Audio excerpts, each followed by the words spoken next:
சத்தியன் சந்தோஷி சித்தர் விவசாயிகள் குறைகளை தீர்த்தால்தான் விடிவு கிடைக்கும். எதற்கும் எவ்வளவு உயர்ந்த பதவியில் இருந்தாலும் அவர்கள் பிரதமராக இருந்தாலும் சரி, ஜனாதிபதியாக இருந்தாலும் சரி, சாப்பாடு தான் முக்கியம். சாப்பாடு, கனிகள், பால், பழங்கள் எல்லாம் யார் தரா? விவசாயி தான் தராங்க. விவசாயி தான் முதன்மை மனிதன். அவனை போற்றணும், அவனுக்கு உதவி செய்யணும். அதுக்காகத்தான் நான் இவ்வளோ அரும்பாடுபட்டு விவசாய தொழில் செய்கிறவர்களுக்கு முதலிடம் கொடுத்து உலகை காக்க புறப்பட்டிருக்கேன். எல்லோருக்கும் உதவணும்னு. அதை விட்டுட்டு எனக்கு உதவி செய்யலைன்னா, மக்கள் உதவி செய்யலைன்னா விவசாயிகளுக்கு உதவ முடியாது. எல்லோரும் விவசாயிகளுக்கு என்னுடைய பதிவை பகிர்ந்து விளம்பரப்படுத்துங்க. அவங்க தண்ணி தேவையை பூர்த்தி பண்ணிக்கிட்டோம். தண்ணி இல்லாமல் உலகு இல்லை. இப்போ நான் சொல்கிற கருத்தை கவனிங்க. நீரின்றி பயிர் இல்லை, பயிரின்றி உணவில்லை, உணவின்றி உயிர் இல்லை, நீரே உலகின் உயிர். இது என்னுடைய பொன்மொழி, நான் போற்றப்படும் மொழி. ஒவ்வொருவரும் நீருக்கு முக்கியத்துவம் கொடுக்கணும். காரணம், நீரின்றி அமையாது உலகு.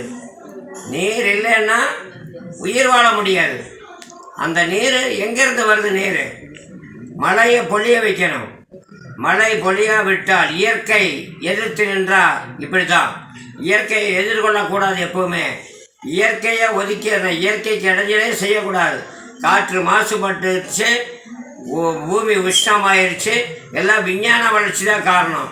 இப்போது நான் வரவழைக்கிற தண்ணி பூமிக்குள்ளே போய் எல்லா சந்து பொந்தெல்லாம் எல்லாம் இடுக்குகள் எல்லாம் தண்ணி நிறைஞ்சு மேல்மட்டம் பூமி பூரா குளிர்ச்சி அடைஞ்சிடும்.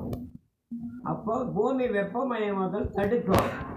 அடுத்த ஆப்ஷன், காற்று மாசுபடுவதை தடுக்க வேண்டும். அது மழைப்பொழிவு ஏற்படுத்தணும். மழைப்பொழிவு ஏற்பட்டால் மாசு தடுக்கும், காற்று மாசுபடுவது தடுக்கும். இவ்வாறாக தான் உலகை காக்க வேண்டும். ஒவ்வொருவரும் அரசாங்கம் சொல்வதை கேட்டு அடிபணிய வேண்டும். ஒரு வீட்டுக்கு 10 வண்டி வச்சுருக்காங்க. காற்று எப்படி மாசுபடாமல் இருக்கும்? அது குறைச்சிக்கணும். அரசு என்ன உத்தரவு தருதோ அதை கீழ்ப்படிஞ்சு செய்யணும். பொதுமக்களுடைய கடமை அது. நீருக்கு முக்கியத்துவம் கொடுக்குறேன். எல்லோரும் நீரை கேட்டு வாங்கிங்க. போர் ஓட்டாதவங்கெல்லாம் ஓட்டிங்க. போர் ஓட்டக்கூடாதுன்னு சட்டம் போட்டால் நீங்கள் என்ன பண்ணுவீங்க? அப்புறம் போர் எங்கேருந்து ஓட்டுவீங்க? கர்நாடகாவில் போர் ஓட்டக்கூடாதுன்ட்டாங்க. தண்ணி 0 ட்ரை ஆயிடுச்சு. என்ன பண்ண முடியும்? தண்ணிக்கு ஒன்றுமே செய்ய முடியாது. அரசாங்கத்தை மீறி போர் ஓட்ட முடியாது. அதிகமான ஆழம் அது. அங்கேயும் போர் இன்னும் அதிகமாக ஓட்டுனா கிடைக்கும். அதை ஓட்டக்கூடாது, ட்ரை பண்ணக்கூடாதுன்னு சொல்லிட்டாங்க. என்ன பண்ண முடியும்?